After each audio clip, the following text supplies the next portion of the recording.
Hi, my name is Alyssa, and today we're going to talk about traveling solo by yourself or with other people.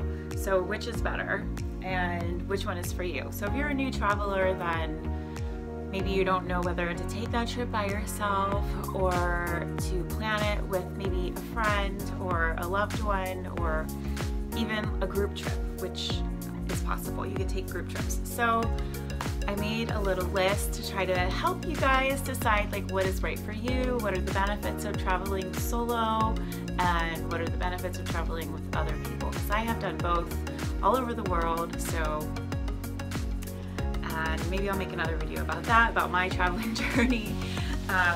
You know, I'm making them one video at a time. So right now we're going to do this one. So traveling solo versus traveling with friends and family.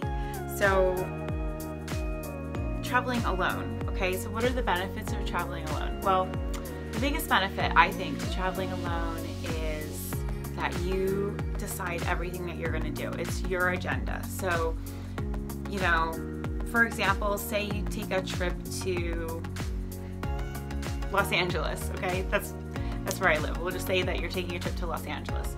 So say that you are really into celebrities and you want to see all the celebrity houses and do all that fun stuff, then you can do all of that.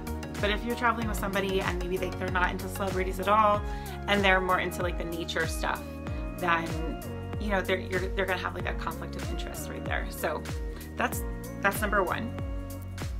So that's number one, and let's see, number two would be, for traveling alone, would be there's going to be no problems with other people. So if you're traveling with other people, there's going to be, like I said, sort of like with the agenda thing, like you're going to disagree, and it doesn't mean it's going to be like some big blowout or anything like that, but you're going to have like traveling with somebody else, putting two people together or more for an extended period of time can be challenging, and I'm sure that you've been in those situations yourself.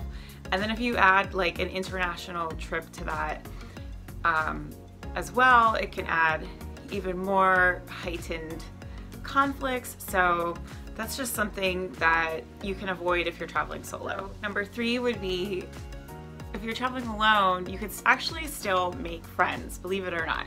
There are plenty of opportunities to meet people when you're traveling. I think that a lot of people think when you're traveling solo that you're gonna be bored or lonely or, yeah, bored and lonely, right? So you control that actually, and there's a lot of ways to meet people. You can just talk to people, just really like talk to people, like go to like a, I'm a yogi, so obviously I could go to a yoga class and just like start talking to the person next to me, and people are generally really friendly, and people like to show you around and like to do fun things, and so it's really honestly very easy to make friends when you're traveling. There's also traveling groups, which is, I don't mean traveling in groups, but there's traveling groups that you can Google, like on Meetup or Couchsurfing.com, and then you can go to these groups and you'll meet other travelers. And for me, I've met some of my very best friends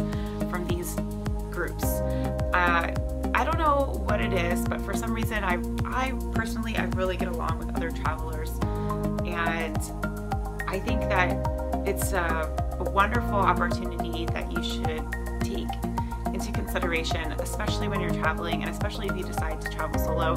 And even if you travel with other people, you can still attend these events and make new friends from all over the world, and maybe you'll even make one of your new best friends.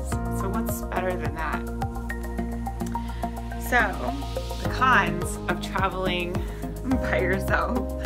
The cons are that you can be lonely, even though I just said like you can make friends. Like if you don't make any effort to meet any friends, you can definitely be lonely in these solo trips. So if you're not accustomed to being by yourself, or you're not accustomed to traveling by yourself, or this intimidates you, which is very, very normal, then you might end up lonely. You might end up lonely on these trips.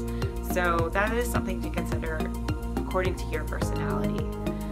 The number two would be the costs. The costs will be higher for you traveling by yourself than with other people because you're alone. So you're paying for everything. You're paying for your car, you're paying for your hotel, you're paying for your, you know, travel expenses, you're paying for everything. Whereas if you're going in a group or going with other people, then obviously like you're splitting the costs of the accommodations and the food and everything like that. So it can be more costly if you don't stay in hostels or something. If you don't cut your costs in other places, it can be more expensive traveling by yourself. The third con for traveling alone would be that you're missing out on other people's feedback. And this is important because some of the best times I've ever had on other trips are spent with other people and their experiences, like their ideas of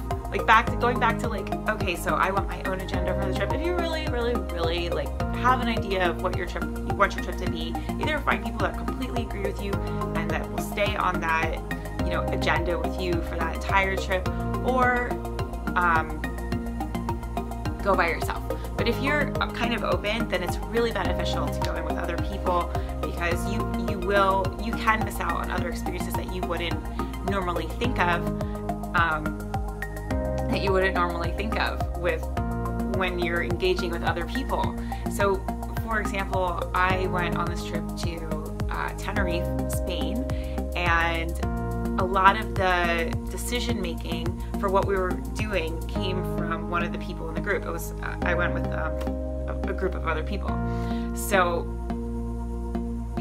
one of the guys decided like we were going to go to Mosca, Tenerife, and it's gorgeous. It's so beautiful, and I'm so glad that I got to see that when I was there. And had I have not gone with this particular person, maybe I wouldn't have seen that, because maybe that wouldn't have been on my agenda, because I am more of a beach baby and I spend all my time in the water, surfing, snorkeling, scuba diving, on the beach, on boats. So if I had not gone with this particular person, then maybe I would have missed out on that. So that's something to consider as a con for traveling by yourself.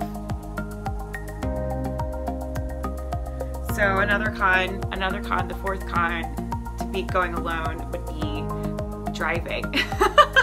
So unless you really love driving, which some people do, some people love driving, then you don't have to worry, right? So you could go by yourself or you could go with other people, and if you love driving, then 2 thumbs up to you, you're awesome. I can travel with you because I like being a passenger during my trips. So yeah, so for me, that's a con, but it just depends again on your personality. If you like driving, then you can drive. You can be solo, or you can be with a group and still be the driver.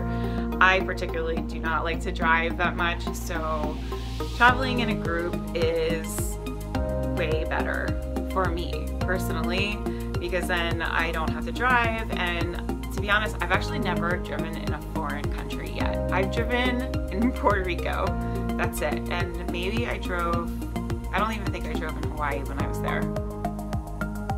Yeah, so that totally depends on your preference, but for me that's a con, because then I'd have to drive more, and that's not as fun.